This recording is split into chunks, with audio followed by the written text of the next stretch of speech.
ఏపీలో హెల్త్ టూరిజాన్ని అభివృద్ధి చేస్తాం. నారాయణగిరి ఉద్యానవనం వద్ద ఏపీ టూరిజం శాఖ ఏర్పాటు చేసిన హోటల్ ని మంత్రి కందుల దుర్గేష్ ప్రారంభించారు. టీటీడీ నిర్ణయించిన ధరల మేరకు భక్తులకి సరసమైన ధరలకి నాణ్యమైన ఆహారాన్ని అందజేస్తామన్నారు. తప్పులుంటే ఏం చేయాలి? దాన్ని విమర్శించు, తప్పులేదు. ఈవీఎం మీద దేశవ్యాప్త చర్చ జరగాలన్నాడు, దాన్ని ఎవరు ఏం కాదనరు. సరే, ఇప్పుడు ఆయన నెగ్గినప్పుడేమో ఈవీఎంలు బ్రహ్మాండం, ఆయన ఓడిపోతేనేమో తప్పు అంటున్నాడు. మరి దాని మీద కూడా చర్చ జరగాలనే దానికి ఎవరు అడ్డంకి చెప్పరు. కానీ ఈవీఎంను పగలగొడతాం మేము డైరెక్ట్గా, అందులో ఉన్న వాటిని ఇంకుపోసేస్తాం అంటే అది కూడా సమర్థిస్తామంటే ఎవరు ఒప్పుకుంటారంటే దానికి?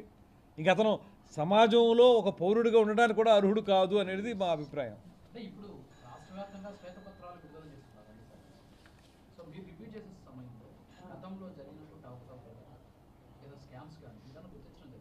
ఇప్పుడు అదే కదండి, ఇప్పుడు పోలవరం ప్రాజెక్టు మీద చూపించారు, అది మా శాఖ ఇంకా అది మన ఇంకా రాలేదండి. ఇప్పుడు ఆర్థిక స్థితిగతులు అనేటువంటి దాని మీద వస్తుంది. వచ్చినప్పుడు అంటే వరుసగా ఒక 7 శ్వేతపత్రాలు రిలీజ్ చేస్తారు. అందులో ఇప్పటికి పోలవరం ఒకటి, అమరావతి ఒకటి రిలీజ్ చేశారు. ఈ ఆర్థిక స్థితిగతులు దీనికి సంబంధించిన దాంట్లో కూడా ఈ పోలవరం వాటిలాగే మన పర్యాటక శాఖలో జరిగినటువంటి 1-2 అంశాలు మా దృష్టికి వచ్చినాయి. అవి కూడా మేము సబ్మిట్ చేసాం. ఇంకా విస్తృత స్థాయిలో చర్చించి అవి కూడా బయట పెడతారు తప్పనిసరి. ఇప్పుడు పులివెందుల్లో కట్టారు, అది ఆ బిల్డింగ్ కట్టేశారు. అది పులివెందుల్లో సందర్శకులు వెళ్ళి తిరుపతి లాంటి చోట చేయటం మానేసి అక్కడ పులివెందుల్లోనేమో ఆ బిల్డింగ్ని 12 కోట్లు పెట్టి కొన్నారట, 27 కోట్లు ఖర్చు పెట్టారట. అది ఎవరికి ఉపయోగపడుతుంది? ఏం చేస్తారు? ఎవరు చూస్తారు? అది ఇలాంటి అనాలోచితమైన పనులు, అవి అనాలోచితం కూడా కాదని ఆలోచించే చేశారు, ఎవరికో ఉపయోగపడడం కోసం, వాళ్ళ తాబేదారులకు ఉపయోగపడడం కోసం చేసిన పని అది.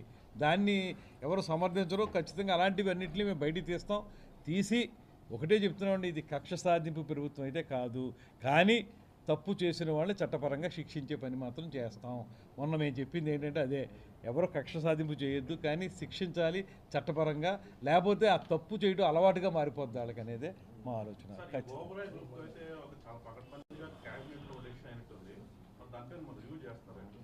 ఓబరాయ్ వాళ్ళు దే ఆర్ వెయిటింగ్ ఫర్, అంటే యాక్చువల్గా అంటే లాస్ట్ మంత్ 8th ఎప్పుడో వాళ్ళు వచ్చి మాట్లాడి దాన్ని చేయాలి, ఏం చేయాలి ఇక్కడ అనేది, తిరుపతిలో ఏం చేయాలి అనేటువంటిది ప్లాన్ చేద్దాం అనుకున్నారట. ఆ లోపల ఏం జరిగిందంటే ఈ ఎన్నికలు జరగడం, గవర్నమెంట్ ఏ గవర్నమెంట్ ఉంటుందో వాళ్ళకి తెలియదు కదా, ఆ పాత గవర్నమెంట్ ఉంటుందో కొత్త గవర్నమెంట్ వస్తుందో, వచ్చిన తర్వాత వచ్చి కలుస్తూ ఉంటున్నారు. మన డేట్ కోసం వెయిట్ చేస్తున్నారు వాళ్ళు. షార్ట్లీ నేనేం చెప్పానంటే, ఇప్పుడు రివ్యూలో కూడా వచ్చింది అది, మాకు జూలై 3rd వీక్ నుంచి మోస్ట్లీ ఈ సెషన్స్ ఉంటాయి. ఆ సెషన్స్ లోపలనే వాళ్ళతో మాట్లాడేసి ఒక నిర్ణయం తీసుకుంటే మన సెషన్స్ టైంలో ముఖ్యమంత్రి గారితోనూ ఉప ముఖ్యమంత్రి గారితోనూ మాట్లాడి ఫైనలైజ్ చేయొచ్చని చెప్పాను. అది ఈ లోపలనే వాళ్ళతో మాట్లాడి దానికి ఒక రూపం తీసుకొస్తాం.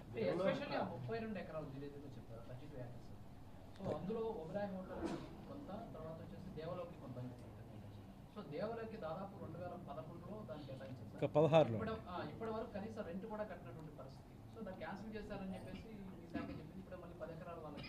అంటే ఇప్పుడు యాక్చువల్గా 30 ఎకరాలు ఇచ్చారండి. 30 ఎకరాలు ఇచ్చి వాళ్ళు కట్టడం లేదని ఉద్దేశంతో, అంత వాళ్ళకి అవసరం లేదని ఉద్దేశంతో ఇక అర్థమైంది మనకి చేయట్లేదు కాబట్టి.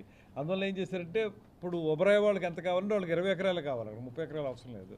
సరే, వాళ్ళకి 20 ఎకరాలు ఇచ్చేసి ఇక మిగతా 10 ఎకరాలు వాళ్ళకి ఏర్పాటు చేసి దాంట్లో ఏమైనా చేయగలిగితే చూస్తూ ఉండి. లేకపోతే ఇప్పుడు నేను స్ట్రిక్ట్గా కూడా, నేను ఇందాక రివ్యూలో కూడా చెప్పింది ఏంటంటే, ఎవరైనా ఆన్గోయింగ్ ప్రాజెక్ట్ కానీ, గ్రౌండ్ అవ్వాల్సినటువంటి ప్రోగ్రామ్ కానీ, కాంట్రాక్టరో లేకపోతే ఎవరో ఒకళ్ళు తీసుకున్న వాళ్ళు ఇన్ టైంలో మన టైం ప్రకారం చేయకపోతే టెర్మినేట్ చేసేయండి అని చెప్పాను. అదొక డెసిషన్.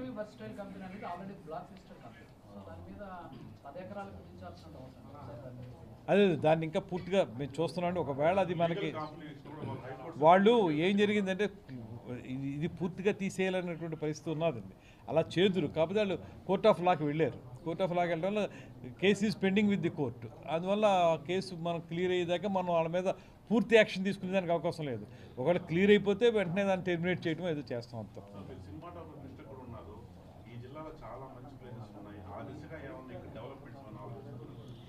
ఇవాళ ఒకటి బాగా డిస్కషన్కి వచ్చిన పాయింట్ ఒకటండి, మనకి ఆంధ్రప్రదేశ్లో తిరుపతి కానీ, వైజాగ్ కానీ, లేకపోతే ఈస్ట్ వెస్ట్ గోదావరి డిస్ట్రిక్ట్స్ కానీ, ఇక్కడ షూటింగ్లు అయితే చాలా బాగా జరుగుతున్నాయండి. తమిళ సినిమా షూటింగ్లు కూడా చాలా జరుగుతున్నాయి మారేడుమిల్లి ప్రాంతాల్లో. కాకపోతే మనకి ఇక్కడ మౌలిక సదుపాయాలు మాత్రం మనకు అవకాశం ఇవ్వట్లేదు ప్రొడ్యూసర్స్. అక్కడ ఏమవుతుంది, తెలంగాణలో కట్టుకుంటున్నారు అవి.